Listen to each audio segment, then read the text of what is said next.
What's up, everybody? Welcome back to the channel. Today we're taking a look at day number 2 in the Clan War Leagues from the March 2020 season. Let's go ahead and see how many triples Tribe Gaming got.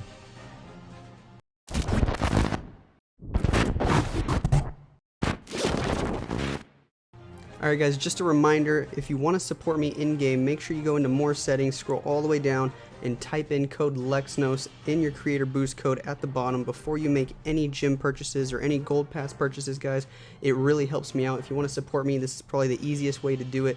Just go ahead and type in my code Lexnos there in the bottom in your settings, just like that, and anytime you use gyms, it'll help support me, guys. Thanks a lot if you do. Let's go ahead and jump straight into the video here. See how many triples we got on day 2. Here it is, 39 to 31. Tribe Gaming did get the victory here. If you guys didn't already watch day 1, make sure you go back, look at my channel, watch day 1. As you can see here at the bottom, we did lose day number 3 to RTK. They did really good. They are a really good clan, always performing at the top. They're always usually like top 20 in the world in the Clan War League, so really nice job by them. We'll be looking at that probably tomorrow, the war against them. But let's go ahead and jump into some of these triples today. We're going to take a look at all 9 of them. Probably speed through some of them. It's going to be a little bit of a long recap here. We're going to look at 9 triples here. Starting off with iTzu here on base number 1, coming in with, you can probably guess it, his favorite attack, Queen Charge Hybrid. He's going to be doing it with a blimp this time, though, instead of a Siege Barracks. The early blimp for the 6 o'clock Inferno Tower doesn't even need a rage spell, guys. That blimp lands right on top of the Inferno Tower, and he just lets the Yeti Mites get all the value they need to. A couple wizards over here to help make the funnel, so he knows Queen's going to go the right way. He wants her to go inside this channel here. She's going to get a ton of value with the walk here. He drops a Coco Loon. Now he's dropping his healers. Being real patient. That Yeti Bomb got this entire compartment and then another defense over here without even using a rage. So just so you guys know, you don't always have to use a rage with the Yeti Bomb. In fact, a lot of the times when people are using rages with the Yeti Bomb, it's actually a waste. So make sure you're trying to think about whether or not you actually need that rage with the Yeti Bomb. Normally, if there's no heroes, no CC, around where the Yetis are going to be dropped, you really don't need a rage. Those Yeti Mites are going to be able to get all the value they can, especially if there's no scatter shots, no multi-target infernos, no splash damage to kill your Yeti Mites. You really don't need a rage, so just keep that in mind when you're doing Yeti bombs in the future. But here he goes, starting with the hybrid over here on the left side of the base, using the Warden ability super early because there are a ton of traps over here on this left side of the base. The miners just now activating the town hall. Most of these hogs are going to be able to dodge the damage from that Giga Bomb. Some of them don't, but they're still going to get healed up. The miners dodge it because they go underground. He did use the Royal Champ with the hybrid over at 9 o'clock. Everything pushing through the core of the base now. A lot of stuff pathing up top. The Royal Champ and some hogs pathing through the core. Queen's still alive over here. Unfortunately, the Warden's kind of sticking with the Queen for a while. Now he's still in the range of the Royal Champ, but a lot of his hybrid died up top, which is a little unfortunate, but he's just barely going to have enough to be able to get through this base. He's going to be able to still get the triple. Queen's pushing through. She's going to be able to get the rest of this. Luckily, he saved a wizard here, guys. This wizard's going to be key. Otherwise, he definitely would have time failed. So the Queen's going to be able to step inside this channel and get all these buildings over here. And this wizard's going to come in clutch and clean up the rest over here, along with the minion and the archer. So a really smart job there by iTzu, being real patient and holding on to that wizard, that archer, that minion till the very end of the attack. He still actually had a few miners that did end up getting that Inferno compartment up top, and they're pathing over here to help the Queen and this wizard with the trash ring. So a few miners still alive. It was hard to see them underground when we were watching the Queen get through the core of the base, but a beautiful job there by iTzu. Nice attack. Let's go ahead and jump straight into the next replay because we got a ton to show today. This one is going to be on base number 3 by Hex. It's one of these ugly looking anti 2-star bases where they just really want you to get like a 1-star 95% or something ridiculous, but Hex isn't going to fall for the trap. He's going to get the 3 stars because he's a god. So he's coming in with the early Yeti Bomb. He is going to be using the rage here because, like I said, there is a hero and a scatter shot here, so you got to be real careful. That BK and the scatter shot and the CC pool is going to make it hard for your Yeti Mites to get any value unless you use a rage. Now he's dropping the Queen over here at 3. He wants her to walk down just like that. She's going to kill the enemy CC. It's going to take her at least 17 years, so we're going to speed through it. Using the BK to funnel here because he does want Queen to go inside the gap here in the wall. So BK is going to get a ton of value on the outside of the base here, and you can already see the pathing for the Queen. She literally has nowhere to go but in for this Expo and then the other Expo, and then she'll be able to get all this junk in the core here. He's going to have to rage up the Queen here to fight the enemy King, and she does have 2 Expos on her, but she's going to be able to get through it with that rage. King on the bottom still getting a ton of value. He's still in green HP after using his ability here. Tesla's pop over here by the Town Hall. At this point, you can expect more on the other side as well.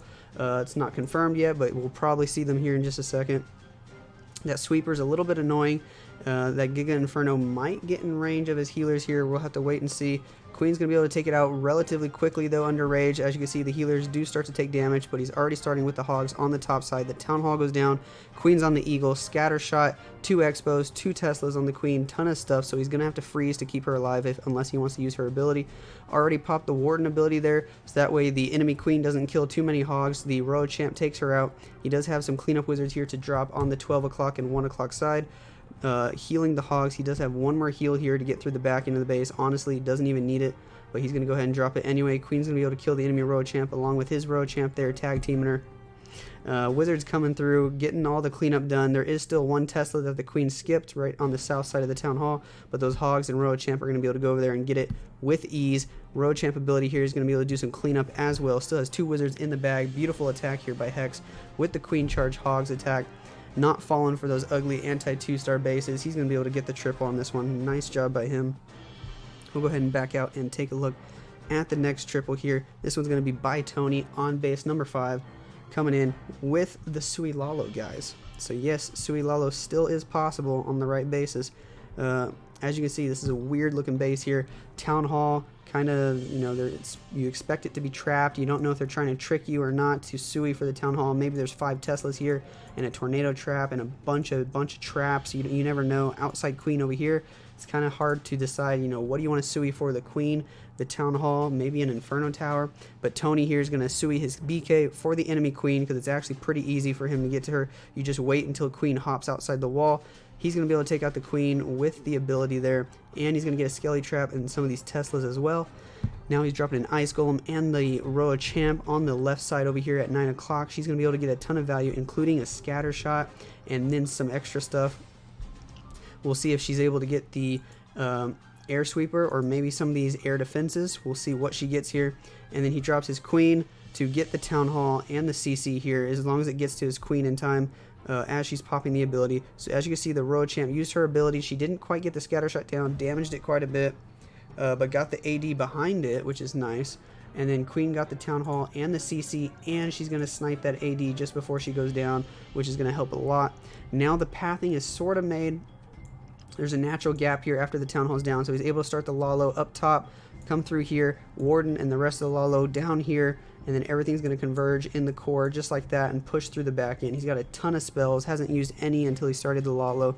Now he's going to be able to pop the Warden ability here over the double Scatter Shot, and they go down without doing any damage here to his main group of loons. Still has the Stone Slammer pushing through into this last Inferno Tower compartment. Still has a ton of spells, guys. Another 2 freezes and 2 haste. He's just now deciding to use them. He's going to be able to swag a ton of spells here, honestly. Doesn't need them at all. Still has 2 haste and a freeze here. He's going to use one of them because I think he might have... No, he wasn't even low on time. I remember this one started at like 212. I mean, it was completely overkill. Just smashed this attack. Beautiful, beautiful base identification by Tony here with the Sui Lalo. Some of these weird bases that, you know, they're trying way too hard to defend certain attacks, they're really susceptible to other attacks. So you guys just got to, you know, take your time, really think about what attack's going to work best on a base, because some of these attacks are just really easy to get with air, you know, even though the meta is ground right now in Clash of Clans at Town Hall 13. So let's go ahead and jump straight into the next one. This one's going to be by Eve Check, coming in with another Lalo attack, guys. This time it's going to be with the Queen charge, though.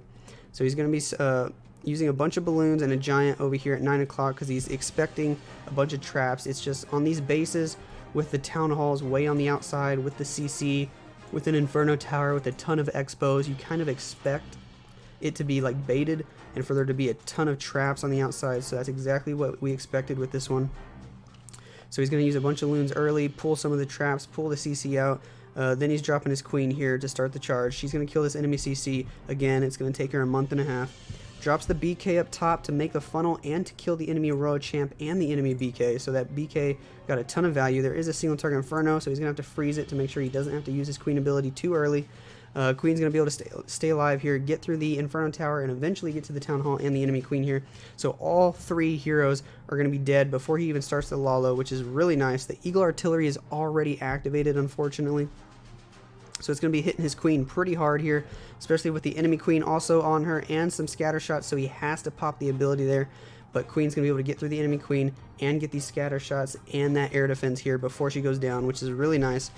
I mean, it's not a whole lot of percentage with the queen charge, but it's so much value because of how much stuff was stacked here in this compartment.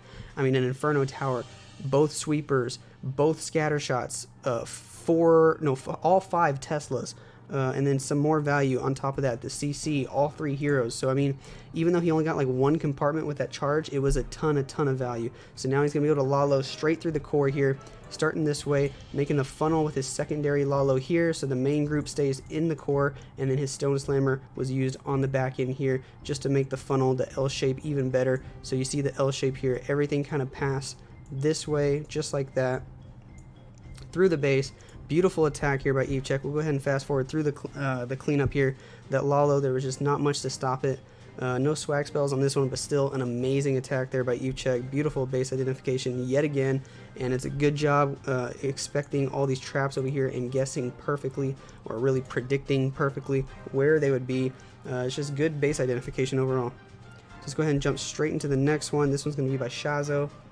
On base number 10 here, again, another one of these bases with the outside town hall and the heroes and the CC and all the expos and an Inferno Tower, trying to bait a Sui or something, and you expect, you know, 5 Teslas and 3 ground skelly traps and stuff to stop it. And so exactly as he drops a giant, and then you can see all the traps popping just like that. So we'll go ahead and see how Shazo is going to deal with that, though. He's going to be coming in with the Yeti Smash, with the bowlers on this one, and possibly a Stone Slammer for the back end here. So let's see exactly how he uses it. We'll go ahead and fast forward because he's going to start with the Warden Walk, and it's going to take a long ass time. That Warden just decides to shoot really slow. So here he goes using a free spell and his BK and the Royal Champ here to make the funnel on the right side, and then the Yeti Smash coming in. He did the Warden Walk here to make the funnel, and the Yeti push right through here with the Queen and the healers and the bowlers coming through. Jump spell over the Royal Champ platform to get everything into the core. A lot of stuff unfortunately got stuck on the outside here because some of those ice golems from the enemy clan castle. But now he has his Stone Slammer to use up top, and there's no air defenses over here, so he's going to be able to get a ton of value with that. And it breaks open this wall here so the Queen can go in and get even more value here. She's going to get that Inferno Tower, the Loons, the Queen, the Warden combination. They're going to be able to do so much work on this back end, and he still has a haste spell to use. There it goes right there to get him into this last AD. Queen's going to get that sweeper, which is really nice, and as soon as that AD goes down and these Loons kind of split up a little bit so that Wizard Tower is not hitting all of them at the same time, and then they're pushing through. The only thing to worry about now at this point is that last single target Inferno. As long as he can get through that, it's GG. And look, he has plenty of Loons. They're going to be able to one-shot that single target Inferno and just keep pushing on. And Queen's going to go outside the base here to do the rest of the cleanup. She still has her ability, so we're going to go ahead and fast forward through the cleanup yet again. That's going to be a triple there. Nice Yeti Smash there by Shazo. It looked a little sketchy with some of the stuff staying on this right side because of those ice golems, but he got just enough value through the core here where it ended up working perfectly with the Yeti Smash, with the back end Stone Slammer there. So nice job by Shazo. We'll go ahead and jump right into the next one. This one's going to be by Carbon Fin himself, coming in on base number 11 on this weird one with the big open channel, but he's going to be coming in with the Yeti Smash with some bowlers yet again, similar to the last attack, starting off with the Warden Walk. So we'll go ahead and times 2 through that because it's going to take him a long time to get through these storages. He's going to rage him up just to make it even quicker because it does use a lot of time, guys, to get through those storages with the Warden Walk.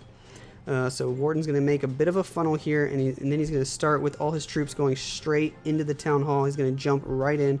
BK to make the funnel on the outside here. He's going to freeze that single target Inferno on the scatter shot, so that way the BK doesn't die right away, so he can get some decent value out of it. Everything pushing through into this jump spell now. They're going to be going in straight for this town hall, so he knows he's not going to 1-star. You don't want to 1-star in these wars. So here he goes, all the troops pushing through. They get frozen by these enemy ice golems from the CC. Eventually they're going to push through, kill the enemy heroes here. The King and the Queen also in this compartment. There they go, pushing through. We'll go ahead and times 2 through that. Everything pushing in. He still has 3 freezes to use on the back end. He's going to be using some of those for the Royal Champ here because she gets a ton of value when you use those freezes to keep her alive. So as you can see there, freezing the scatter shot and the Wizard Tower so the Royal Champ doesn't take damage. Then again, freezing the scatter shot again and the Inferno. You think, why? You could freeze to keep your bowlers and stuff alive. Well, they're fine. They have healers. You want to freeze to keep your Roa Champ alive because she targets defenses, and she's going to be able to get so many defenses if you keep her alive. I mean, look at this. She gets this entire side of the base by herself, and then more than that, also, she's going to come over here and help finish off the rest of the defenses. So the Roa Champ gets incredible value when you use your free spells to keep her alive. So beautiful job there by Carbon. Really nice plan. He's going to get this one. Again, we're going to fast forward through the cleanup. Beautiful attack. All of his heroes except for the BK staying alive in this one. That Queen staying alive with just a sliver of health, but that's all you need sometimes. So nice job by Carbon here on this one, base number 11. We'll go ahead and jump into the next attack. Watch the rest of the cleanup here and see the troop bar pop up. There's the 3 stars. Beautiful, beautiful attack there. He brought 11 bowlers on that one. That's more than most people bring on the Yeti Smashes. Few more attacks, 3 more to get through. This one's going to be Eve Check again with his second count. Coming in with another Yeti Smash, guys. This time he's bringing 3 witches. Starting off with another Warden Walk up top. Make that funnel. Nice, easy, free funnel. Uses a couple of wizards on the right side just to help. Witches on the left, they're going to make a funnel as well and push through the outside of the base. King going in, he's going to make a funnel as well. He's going to get all this stuff here. That way the main group can push straight into the town hall. All the Yetis, he wants them to go straight into the town hall compartment to make sure he gets that town hall down nice and early. A couple of the Yetis kind of push through the outside here, but the Warden's going to go with the biggest group here, luckily. He's going to go in with the Queen. Excuse me, and this big group of Yetis and bowlers. He's going to have to use the Warden ability pretty early here because there are 2 multi-target Infernos targeting all his bowlers, and those multi-target Infernos, especially when there's 2 of them at once on your bowlers, I mean, they get melted fast. So that's also why he brought a heal spell here. Hello, cat. She's jumping up in my lap. She's happy to help. Everything pushing through the core here. He does have a jump for the back end. Roa Champ getting used on this left side over here where some of the defenses got skipped. She's going to eventually catch up with the rest of the Yetis here, and at this point, I mean, they broke through the whole entire base. You know it's a triple at this point. He still has a bunch of Yetis with healers alive. Unfortunately, there are still dragons from the enemy CC still alive. The poison spell did not kill them, and his Queen did not shoot them at all. She ended up wrapping around this way and died. She never went to go fight those dragons, but these witches are going to be able to do some damage to them. The Yetis are still alive. They're going to be able to clean up the rest of the base. This Roa Champ's actually going to come down and kill those dragons now, luckily. Or she's going to try to, but the witches actually did it all by themselves. They didn't even need the help from the Roa Champ. So we'll go ahead and times 2 through the rest of that. Nice attack, good funneling there on both sides. As you guys can see, that attack wasn't that hard. All you gotta do is funnel the top side, funnel the left side, send everything into the core, use your spells properly to keep your Yetis and your bowlers alive, and it's GG. I mean, Yeti Smash is really OP when you do it right at the moment. Next attack here on base number 13. This is gonna be by Hex again, coming in with, this time, the Queen Charge Hybrid, using an early blimp yet again over here. Let's go ahead and see exactly how he does it. He's going to be dropping the blimp for the Town Hall and the early CC pool. There is an air sweeper here that's going to mess with him, but it's only going to hit him about once, and the blimp's actually going to get there before it even hurts him, really. So there he goes. The blimp makes it to the Town Hall. The Yetis are going to pull the CC. The Yeti Mites are going to get a bunch of these defenses on the outside, too.